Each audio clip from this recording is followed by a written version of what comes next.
nome é Gil Fernandes, sou o diretor da Faculdade de Letras e é com imenso prazer que venho aqui neste evento e naturalmente queria começar por saudar o Sr. Presidente da República, também professor da Universidade de Lisboa, que nos honra muito com a sua presença. Saudar o Sr.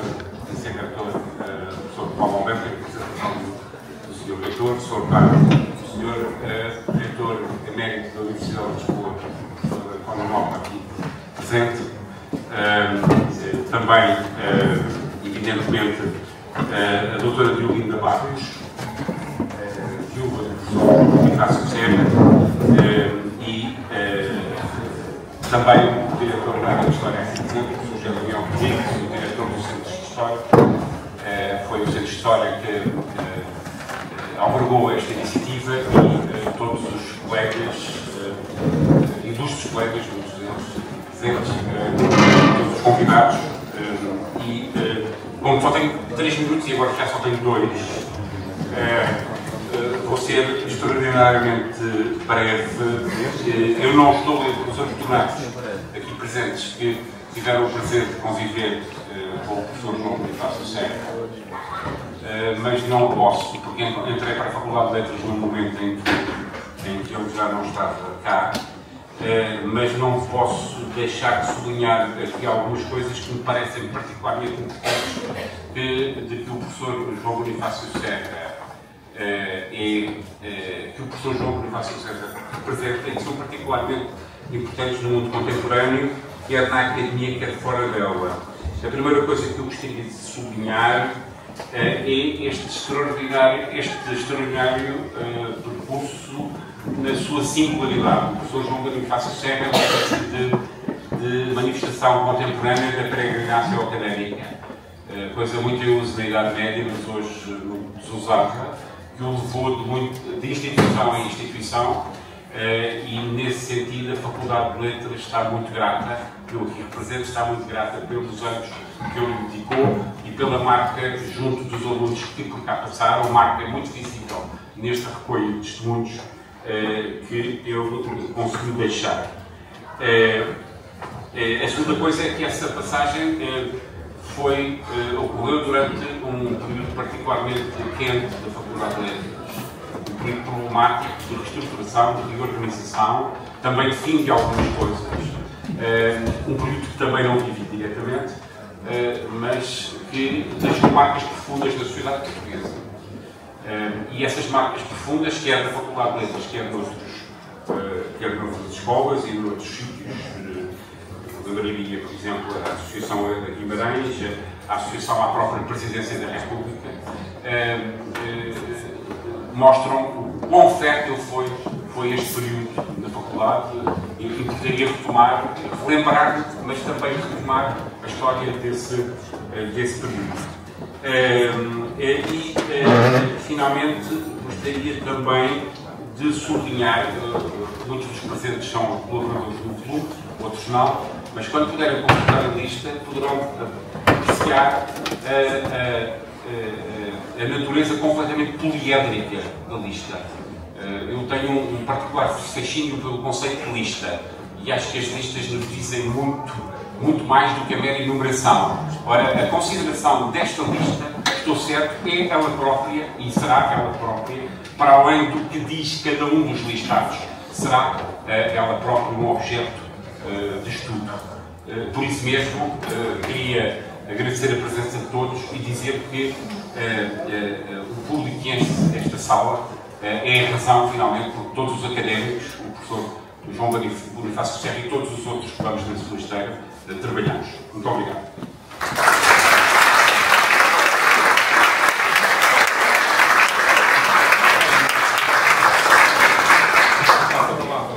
À doutora Catarina Marques, que representa aqui a doutora Bárbara Bulhosa, representativa da China, que é, no fundo, a responsável pela fabricação deste belo objeto. Tem a palavra.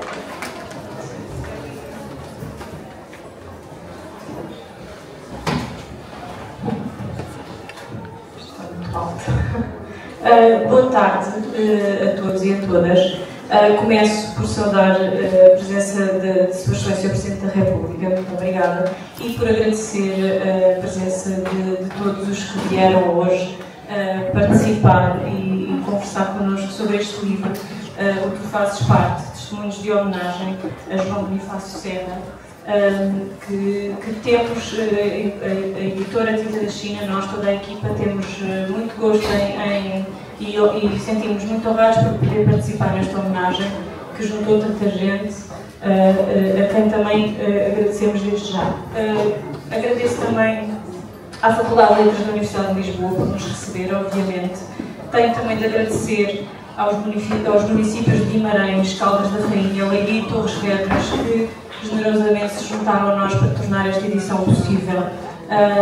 Claro, agradecer às pessoas que estão aqui na mesa hoje e que nos vão falar deste livro, nomeadamente o professor Augusto Nascimento.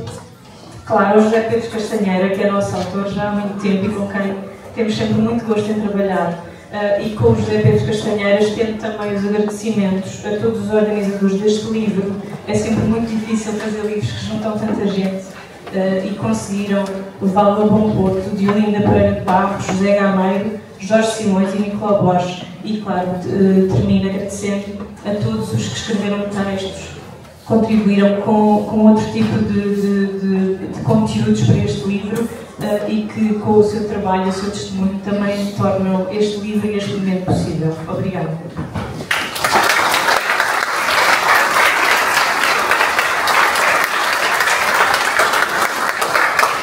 Passava agora a palavra ao editor do livro e em representação dos cinco autores, editores do Dr. José Pedro Castanheira.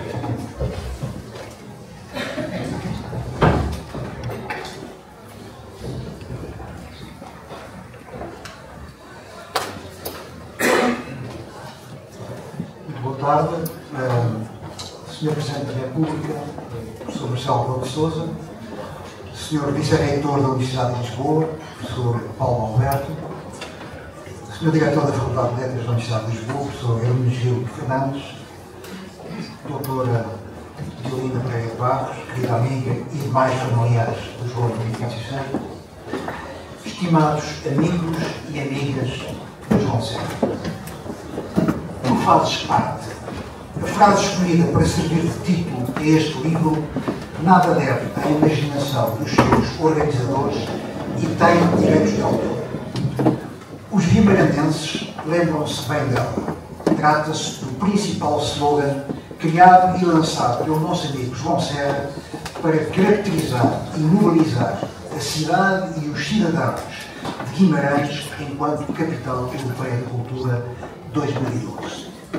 Ao herdar uma conjuntura particularmente difícil de divisão, controvérsia, decepção, o João, assim que foi nomeado novo presidente da Fundação Cidade de Guimarães, deitou mãos à obra e não só salvou o projeto, como lhe emprestou uma dinâmica cultural e deu um relevo e prestígio social muito para além do expectável. Como se assinala num dos testemunhos aqui publicados, o prodígio aconteceu, a ponto de, recorrendo a uma imagem bíblica, Guimarães levantou-se e andou. Tremendamente simples, o slogan que viria a ser enunciado e desenvolvido em fórmulas como um orgulhoso e jubiloso "eu faço parte" e um coletivo e festivo "nós fazemos parte", sintetiza de uma forma particularmente lapidar e eficaz o modo como João entendia a cidadania enquanto participação, colaboração e compromisso de todos e cada um dos cidadãos num dever comum. Muito mais que um slogan publicitário, foi um conceito em que ele acreditava firmemente. O futuro deve ser o resultado de um esforço conjunto no dia-a-dia, de um trabalho coletivo, de um projeto participado e partilhado, no qual cada um é convocado a colaborar com as suas qualidades e competências, especificidades e diferenças. A ideia de que todos contam, de que não há ninguém dispensável, muito menos descartável, de que todos fazem falta, de que todos têm o direito a, de que todos e todas, cada um e cada uma, fazem ou devem fazer parte. Foi este conceito que o João Serra procurou aplicar nas suas muitas e variadas atividades ao longo de uma vida multifacetada, fosse como professor ou investigador, como cidadão empenhado na política do seu país, no trabalho autárquico e cultural, como líder comunitário que nunca deixou de ser, de uma forma discreta, elegante, atenta, didática, generosa e sensata, revelando uma impressionante força tranquila, que bem poderia ser um título alternativo para este livro de homenagem. O projeto deste livro nasceu há 2 anos, pouco depois da morte prematura do João, ocorrida a 19 de abril de 2023. Faltavam apenas 3 dias para ele completar 74 anos. Um livro inspirado, a bem dizer, num outro livro de homenagem a que o próprio esteve intimamente ligado. Era uma vez Jorge Sampaio, Histórias e Imagens, uma invocação do ex-presidente da República em que colaboraram cerca de 250 pessoas. Muitas delas estão aqui presentes nesta sala. Feito praticamente em tempo recorde, esse livro, sobre o presidente Sampaio, foi lançado na Fundação Carlos Gulbenkian nem 3 meses depois da morte do presidente Sampaio. Editado como este pela Tinta da China, contou igualmente com a presença do Sr. Presidente da República, professor Marcelo Rebelo de Sousa, a quem muito agradeço em nome dos coordenadores do livro. Tal como o livro sobre Jorge Sampaio, este Tu Fazes Parte não é uma recolha de ensaios políticos ou estudos académicos, nem sequer um esboço de uma teoria. É engraçado, e abro aqui um parênteses em que prometo ser curto. No domingo, quando estava em casa a escrever o texto desta intervenção, ao digitar o título deste livro, em vez de Tu Fazes Parte, enganei-me e saiu-me um Tu Fazes Falta. É verdade, querido João, tu fazes falta. E que falta fazes? Já fazias, mas agora muito mais, depois do terremoto eleitoral do passado dia 18 de maio, que ameaça destruir o sistema político democrático saído do 25 de abril e da Constituição de 1976. Aliás, fazem falta tu, João, e o nosso presidente Jorge Sampaio, com quem trabalhaste durante uma década no Palácio de Belém. Ambos certamente nos ajudariam com a vossa sabedoria e cultura democrática, com a vossa experiência, imaginação e sageza, a tentar compreender as muitas e verdadeiras razões que levaram ao que se passou, a esse sentimento, essa revolta de ineludível descontentamento, desilusão, raiva e ressentimento expressos no dia 18 de maio.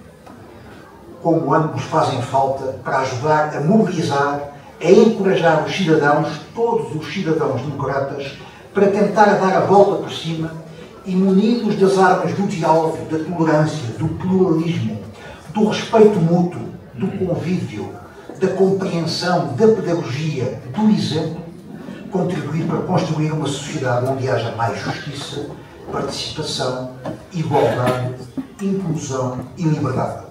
Uma sociedade onde haja lugar para todos e de que todos façam parte. Mais ainda, em que todos saibam que fazem parte e tenham ambição, orgulho e prazer de fazer parte. Parênteses fechado, voltemos ao Tu Fazes Falta, perdão, Tu Fazes Parte. Eu sou apenas um dos 5 coordenadores do livro, a par do psiquiatra José Gameiro, aqui presente, e que num testemunho muito comovente, mas muito sério, explica como se despediu do João um par de horas antes de ele partir, com um beijo na testa. Outro dos coordenadores é o Jorge Simões, ausente no estrangeiro, e que nos conta a história de como na política também é possível construir uma grande amizade. Diferente é o caso do Nicolau Borges, que no seu texto confidencia como o João se tornou a sua principal referência como professor e como cidadão. deixei propositadamente para o fim a última dos 5 coordenadores, a Diolinda Pereira de Barros, esposa e companheira do João, a cujo trabalho silencioso, discreto, de autêntica formiguinha, muito se deve este livro. Como testemunho, ela escolheu uma selfie feita pelo João em novembro de 2015, antes, portanto, das selfies do Presidente Sampaio, do Presidente Marcelo, uma selfie feita pelo João em novembro de 2015, na Piazza Navona, em Roma, numa viagem que ele julgou que seria a última, depois de ter sido diagnosticada a doença que o vitimou. A Diolinda também estudou nesta casa, 7 anos, não em História como o João, mas em Românicas, e quis deixar à sua maneira a sua marca nesta sessão, escolhendo as flores, os cravos, que compõem o belíssimo arranjo desta mesa. Obrigado, querida Diolinda.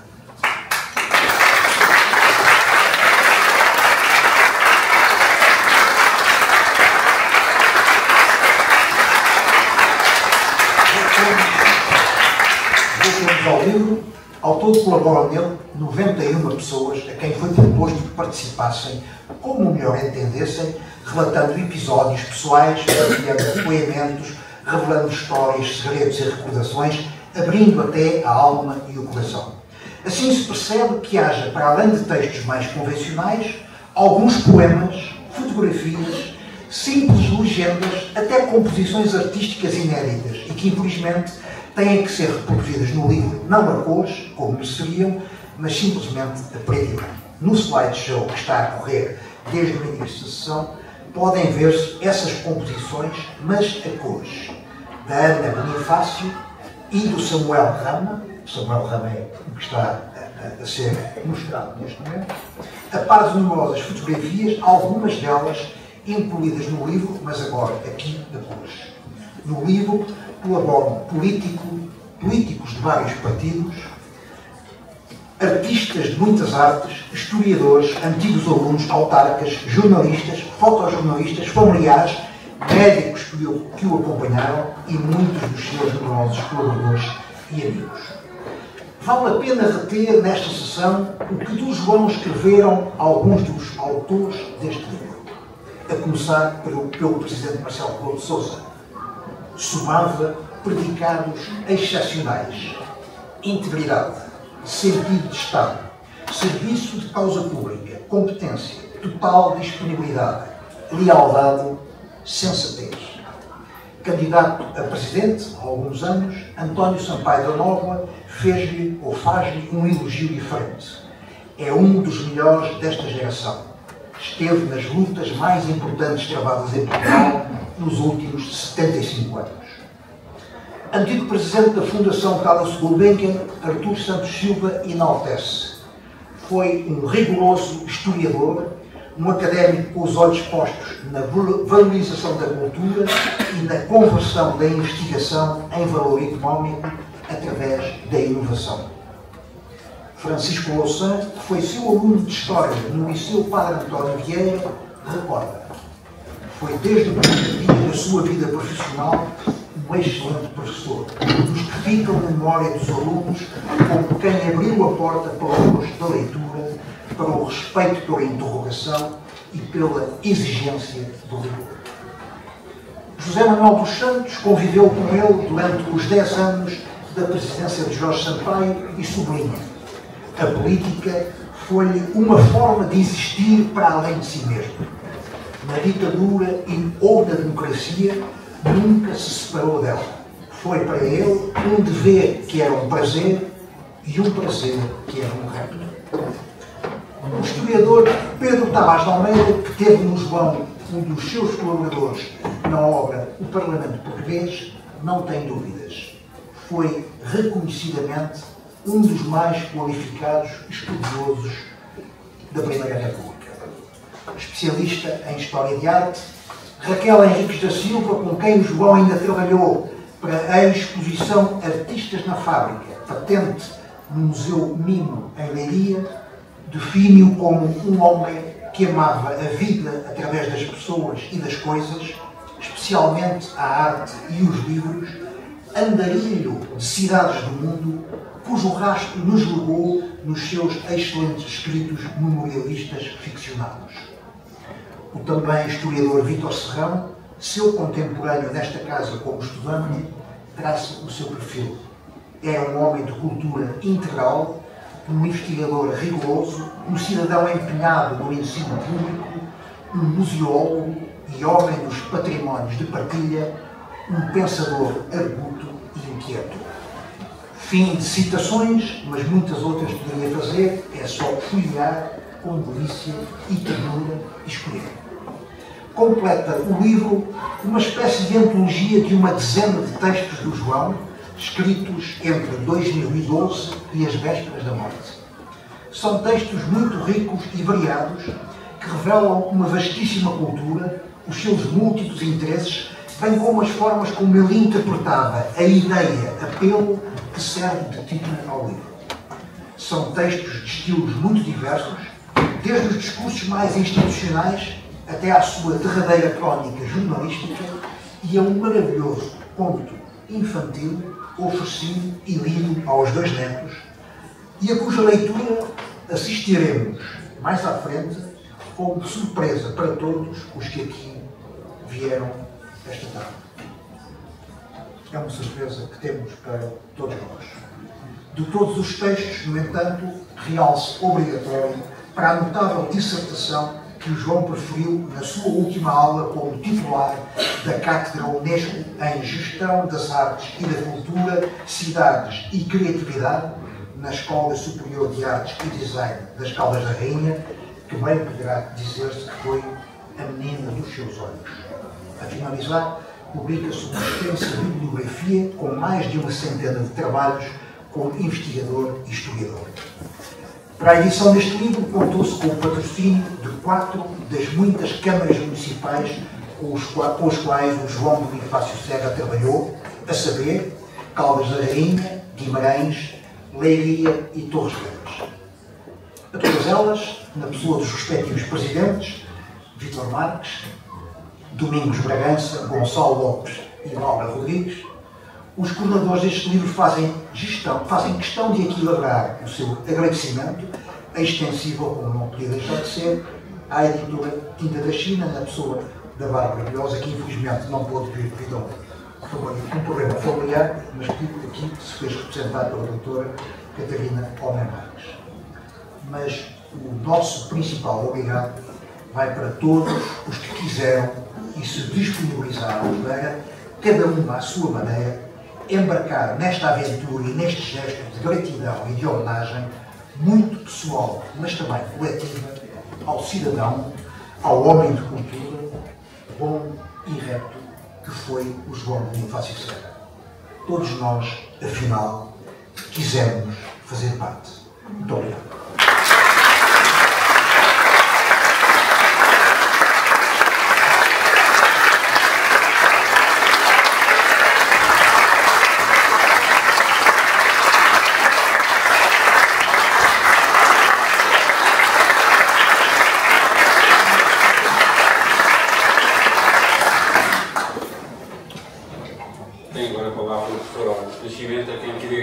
Também ter trazido esta iniciativa para o interior da faculdade.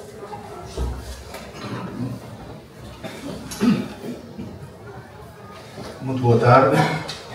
Excelentíssimo Sr. Presidente da República, Sr. Vice-Reitor da Universidade de Lisboa, estimada Diolinda, mais familiares do João, um abraço, caríssimos convidados e amigos, eu agradeço a vossa presença nesta sessão de homenagem e de lembrança a um professor que eu tive aqui e graças ao qual também estou aqui.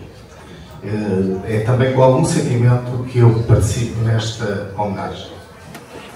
Estou grato pelo convite para apresentar este livro, pela oportunidade que tal me deu de aprender um pouco mais acerca da obra de palavra e de ação do professor João Serra. Ler este livro, pleno de testemunhos tocantes, de acordo com a proposta de se abrir a alma e o coração, foi uma oportunidade para um mais capaz conhecimento da abrangência das incessantes investigações do professor João Serra e dos seus textos de intervenção cívica. Afinal, uma obra ainda mais ampla do que cada um de nós seria dado supor. É extenso o rol dos motivos de gratidão, como são os testemunhos de saudosas lembranças dos momentos com ele partilhados por muitos de nós. Esses testemunhos cimentaram a convicção do como ele era capaz de ajudar as pessoas.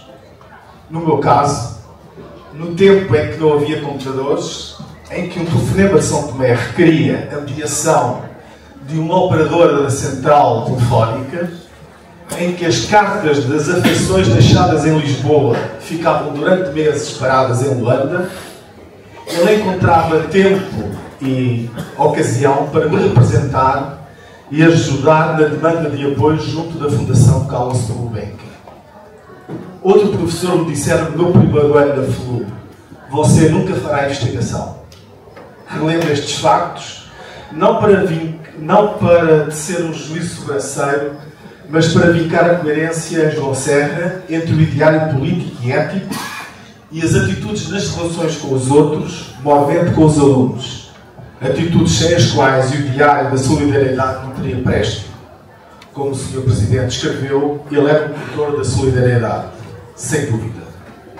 Num certo sentido, lembrá-lo aqui na Faculdade de Letras, para que eu sabia antecipadamente poder contar com o apoio do professor Hermesio Fernandes, é enriquecedor para todos nós.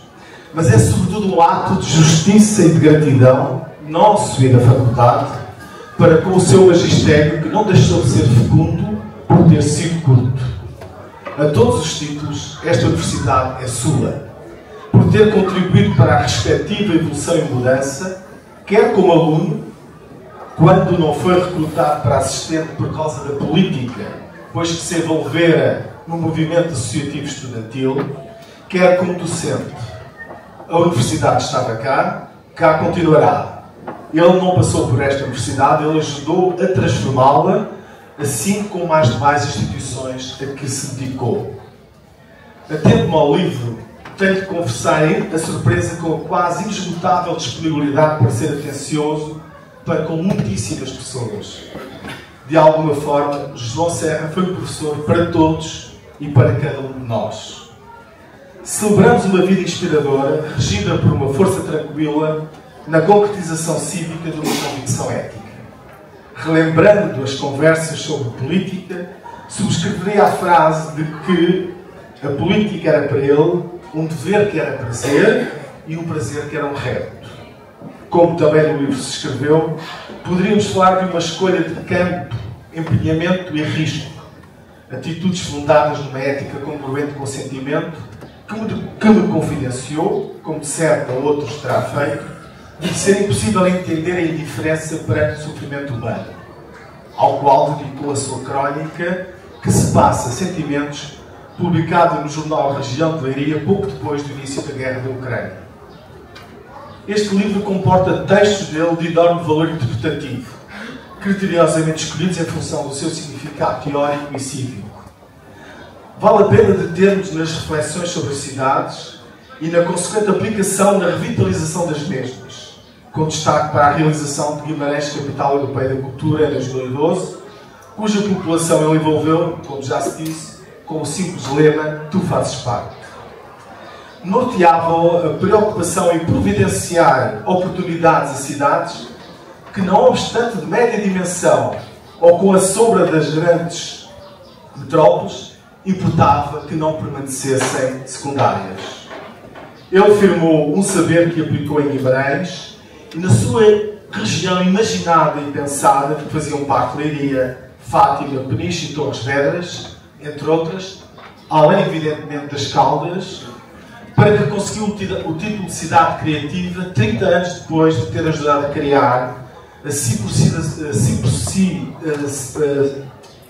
por si sonhada Escola Superior de Arte e Design, para a qual obteria a cátedra da Unesco em Gestão das Artes e da Cultura, Cidades e Criatividade. Ainda nas Caldas criou a Associação Património Histórico. Vale a pena reter as reflexões sobre as transições na história e ainda sobre os riscos para a liberdade de imprensa e respectivas implicações com as ameaças para a democracia.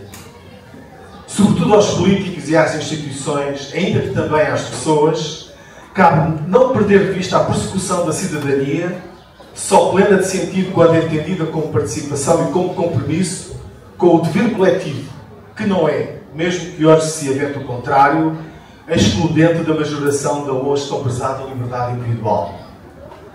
O texto intitulado Arte e Cultura são recursos sociais e territoriais é um notável exemplo de um texto teórico e programático relativo à criação e à disseminação do conhecimento e das manifestações artísticas passíveis de serem adotadas e postas em prática por variadas instituições e protagonistas.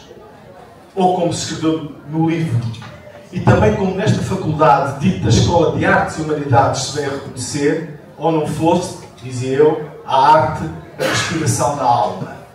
Aqui acrescentaria, como ideia cimentada no convívio com ele, não fosse o conhecimento, mesmo que compare os meios, uma paixão e uma fonte de realização e de possível felicidade. Também por isso, lembraria o Alvite no sentido de se fazer uma edição tão completa quanto possível de todos os seus textos. Valerá ainda a pena redescobrir os seus blogs, por exemplo, o que eu andei e portfólio de um viajante curioso, com sensibilidade a rodos, à guisa de interpelação acerca do mundo e da vida. Cite-se, por exemplo, o lembrete para vermos a extraordinária sequência de fotos feitas em Sesimbra em 56, que constam do catálogo da exposição Castelo Lopes em Paris, fotografias essas que aparecem, e que são notáveis tanto pela mestria do artista, quanto pelo que sugerem acerca da vida e de cada momento, qual janela ao postigo, também para os historiadores. Como aqui se escreveu, fazes falta, João, aos amigos e ao país. Eu acrescentaria, como pobre plagiador oportunista, fazes falta a todos. Todos.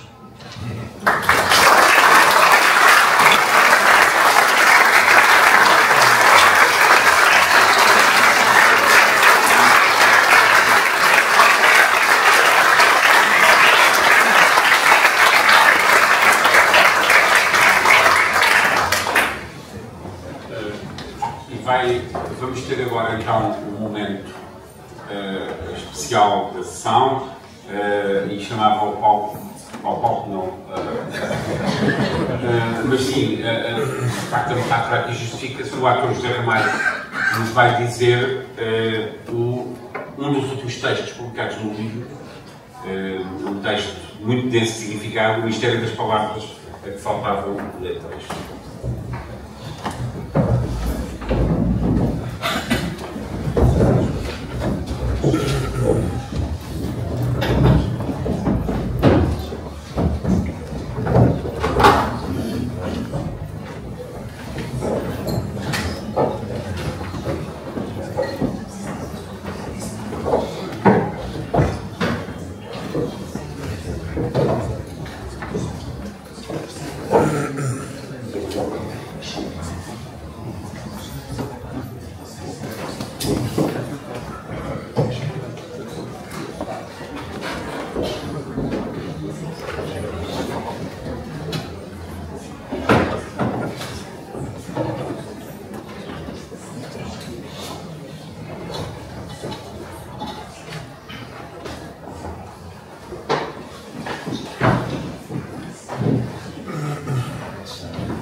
O mistério das palavras a que faltavam letras. Conto inédito, escrito em julho de 2022, que ofereceu e leu aos dois netos das férias de verão na praia de Gil, no sudoeste alentejano. Um projeto que era um desejo que tencionava retomar no ano seguinte. Aos personagens do conto deu os nomes dos próprios netos.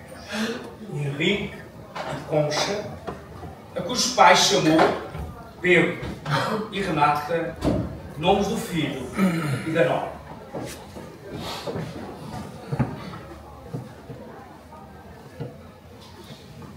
A primeira vez que que o Henrique se apercebeu que podia haver um problema com as palavras e as letras foi em casa, quando a mãe Renata o viu levantar-se muito apressado.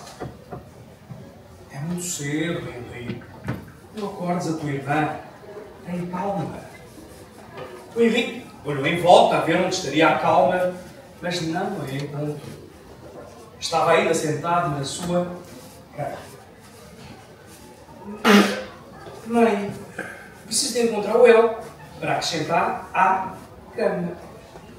No caminho para a escola era costume serem saludados pelo gato dos vizinhos que dava pelo nome de Figo, com um prolongado miau. Mas naquele dia, em cima do muro estava apenas um fio de nylon que alguém parecia ter esquecido por ali. O que se passa? O Figo hoje não apareceu. Ouvi uma voz fininha. G, como eu encontro, sou apenas um fio. A concha, que costumava guardar pequenas pedrinhas, flores e fitas, desta vez apanharam uma pena colorida que um pássaro deixara cair. Já no carro, ela mostrou a pena ao irmão. Ah, é uma pena de gaivota, disse o Henrique. Para seu espanto, voltou a ouvir uma voz fininha.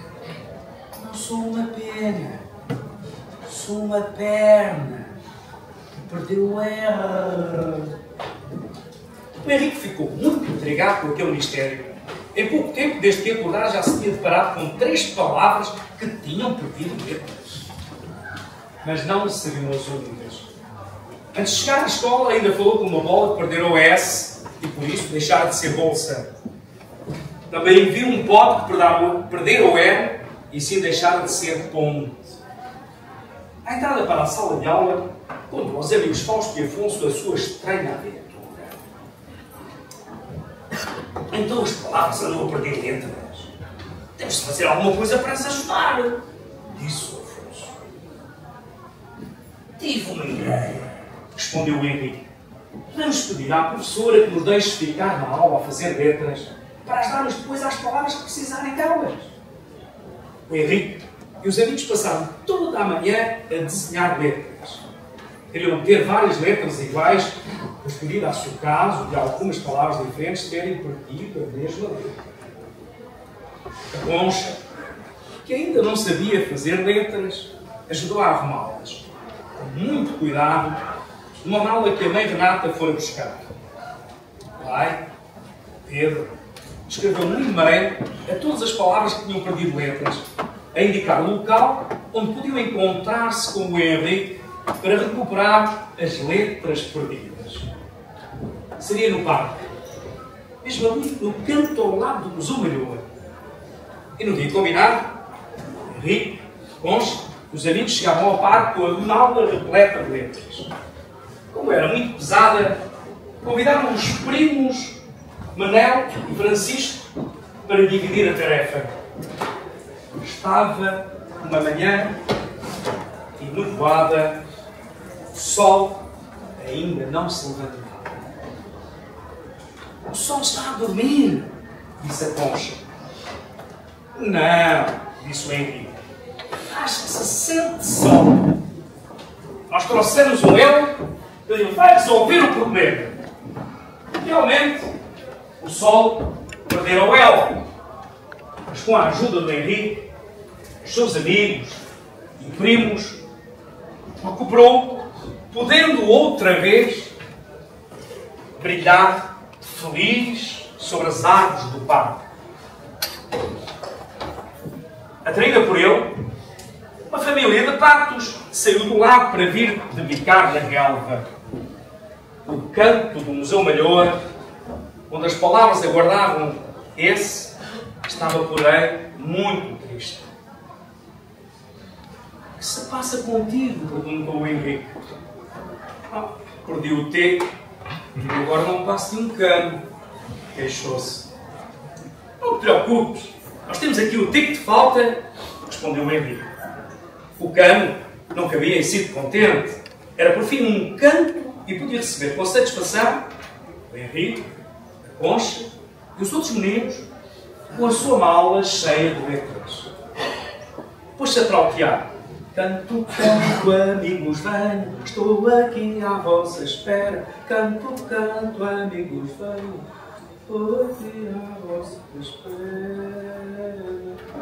Atraído por este canto, um grupo de palavras muito alvoroçadas dirigiu-se para junto da mala das letras, reclamando: nós temos letras a mais. Nós queremos perder letras. O Henrique e os amigos entreolharam-se surpreendidos. Não estavam à espera deste problema. Mas o Henrique não se perturbou. São 2 filas, ordenou. À nossa direita ficam as palavras que procuram letras. E à nossa esquerda, as palavras que as querem perder. Vamos começar pela fila da esquerda. Qual é a primeira? Era uma farda. Queria perder um R para passar a ser uma fada. Deixa aqui o teu R, disse o Francisco. Nós guardamos. Toda a gente bateu palmas. As fadas eram muito populares. O segundo da fila era uma lua. Queria entregar o L para ser lua. Quando Fausto estendeu a mão para receber o L, a lua fez um sorriso que mais parecia o do sol. Agora, a fila da direita, pediu o Henrique. O primeiro era o sono. Vinha com a mão a tapar a boca enquanto bocejava. Que letras procuras? Perguntou o Henrique. Mas teve de repetir a pergunta. A resposta do sono foi interrompida por um bocejo prolongado. Por um H. Eu sei qual é o H, disse a Concha. O H é muito importante, apesar de ser uma letra que não se lê. Eu tenho um H no meu nome e não o posso perder. Até precisas de 2 Hs, sempre te chamam Conchinha, disse o Manel a sorrir. Aqui tens o teu H, sono, disse a Conchinha. Fico tão feliz, disse o sono. Graças ao H, agora sou um sonho. Um velhote pequenino, de barbas brancas, era o seguinte, e trazia um saco no braço.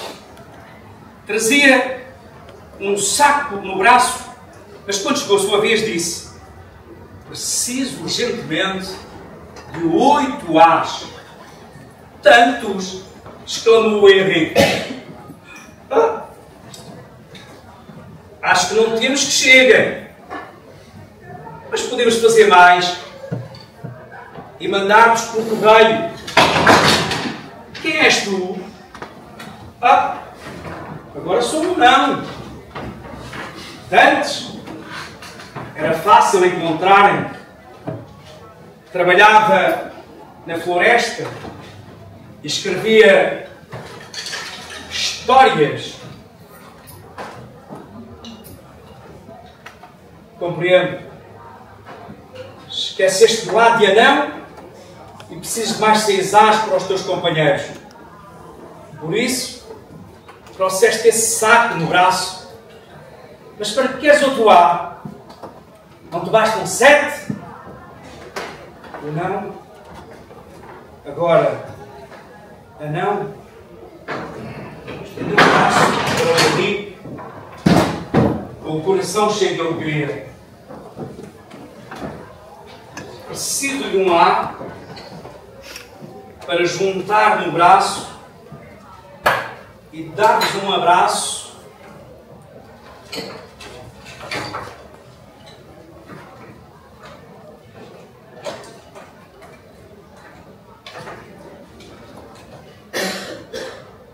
Bem-aja.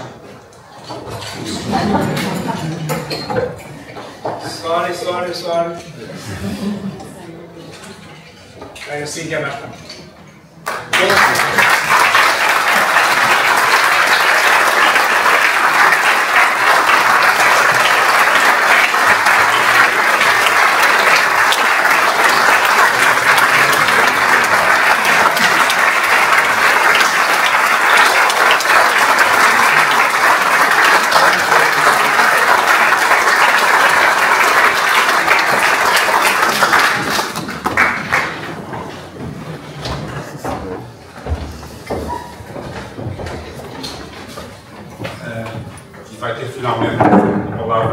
Presidente da República.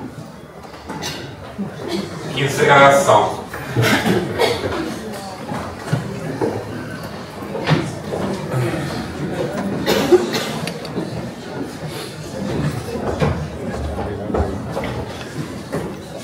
Senhora Vice-Diretor, Senhor Diretor, Senhora companheira de vida do nosso homenageado de hoje, magnífico projetor a quem devemos, e por isso, muito justo e mérito, a universidade que temos. Esta universidade enorme ficou maior, mais rica pela sua intervenção. Queridos organizadores, saúdos a todos. A um que comigo insistiu várias vezes, José Gameiro, Jorge Simões, Nicolau Borges, depois naturalmente a grande testemunha de vida do nosso querido professor João Serra. Muito obrigado a todos os que colaboraram, a todos os que vieram colaborando assim. E começo por uma fotografia que vi passar durante este nosso encontro de hoje, que é a fotografia de uma das duas condecorações do Presidente Jorge Sampaio a João Serra, que é a Ordem da Liberdade. A outra foi a Ordem de Cristo. As duas em conjunto definem-no à perfeição. Ele foi um servidor da causa pública, do sentido de Estado, daquilo que era a coletividade, do que era a comunidade. E daí a Ordem de Cristo. Mas foi um lutador pela liberdade. Lutou pela liberdade antes de começar a ser possível haver liberdade. E ao longo de décadas em que vivemos, e ele viveu intensamente essa liberdade. E quase que se diria que é mais do que um acaso que naquilo que acabámos de ouvir com muita felicidade da história contada pelo avô aos netos, lá aparecia no final a liberdade. À procura dos ares, lá aparecia a liberdade. Também. João Serra foi um cidadão exemplar. É muito raro ser um cidadão exemplar. Ele foi um cidadão exemplar. Um cidadão exemplar, como ele foi, é raro, que foi em todas as dimensões da sua vida. Há cidadãos exemplares no serviço, na proximidade dos seus concidadãos. Há cidadãos exemplares no serviço à distância, por todo o mundo, da mesma comunidade, apesar dessa distância física.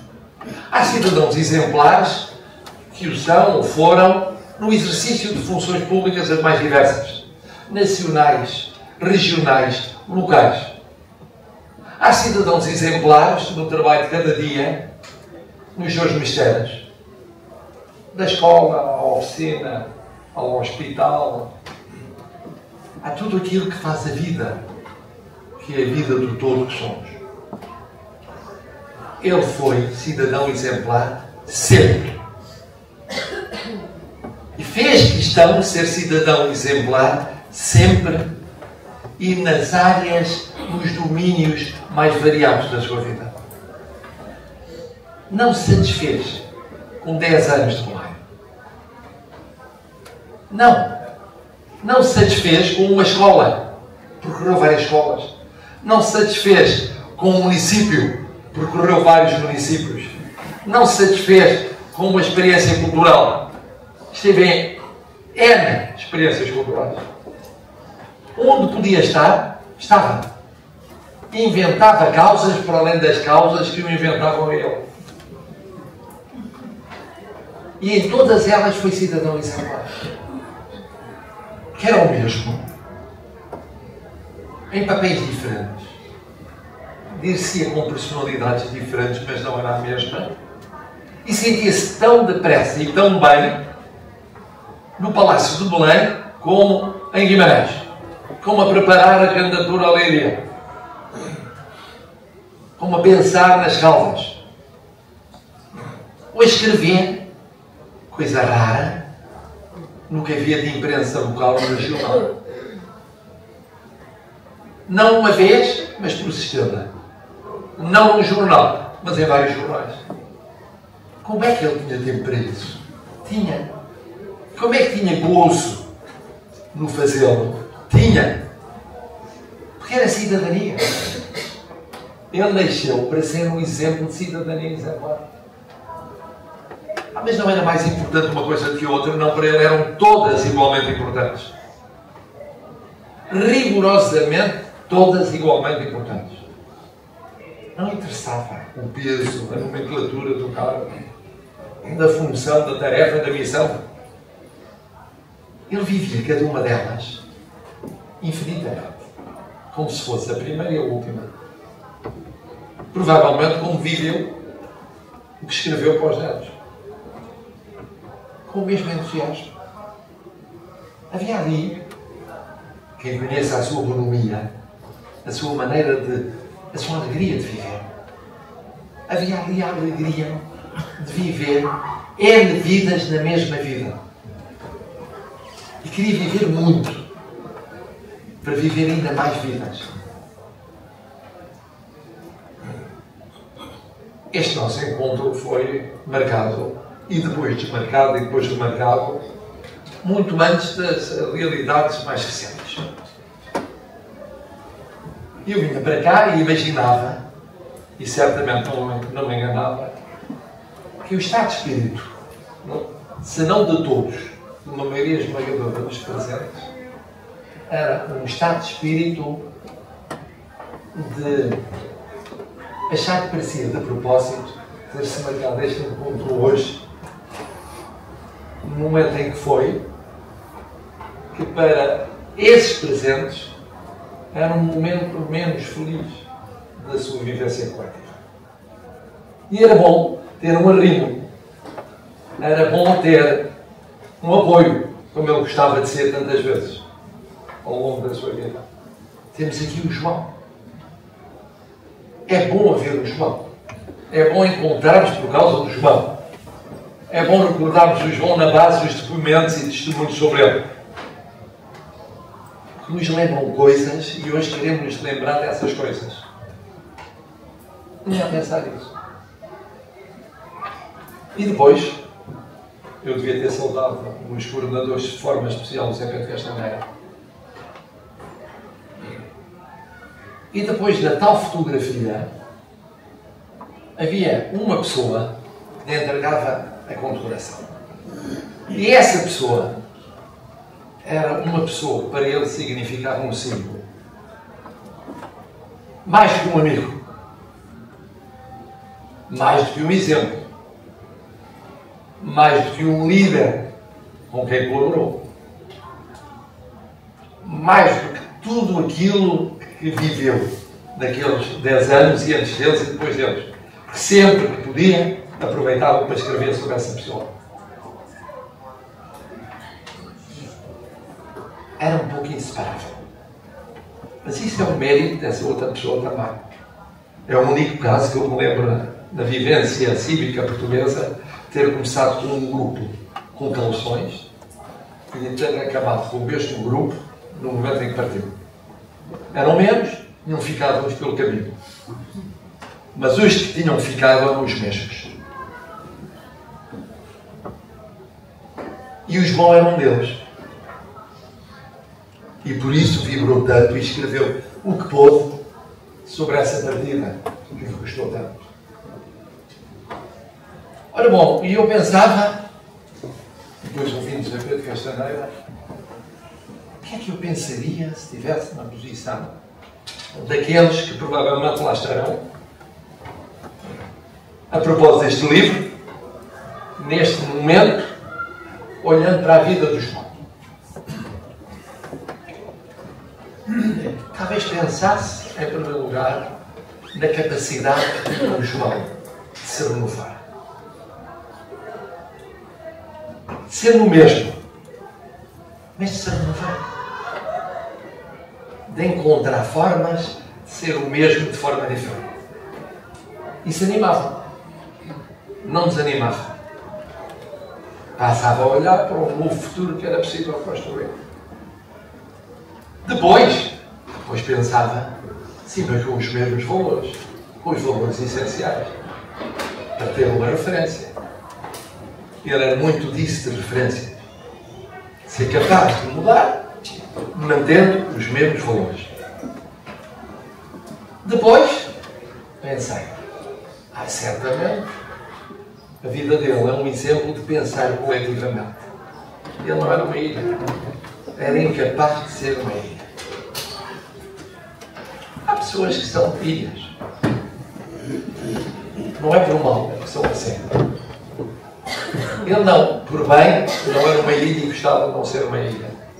Gostava de viver o que tinha de viver. E viver renovando-se. Mesmo que com os mesmos princípios e valores, mas em conjunto, coletivamente, gregariamente, procurando a congregação e não a divisão. Eu sempre o vi assim. E nisso era um pacificador, sem dificuldade nenhuma. Pacificava como forma de respirar. E depois amava as pessoas. Gostava das pessoas. Eu não gostava. O sonho de Guimarães foi fazer felizes aqueles, não apenas os da história de Guimarães, os do passado de Guimarães, mas os do presente e os do futuro.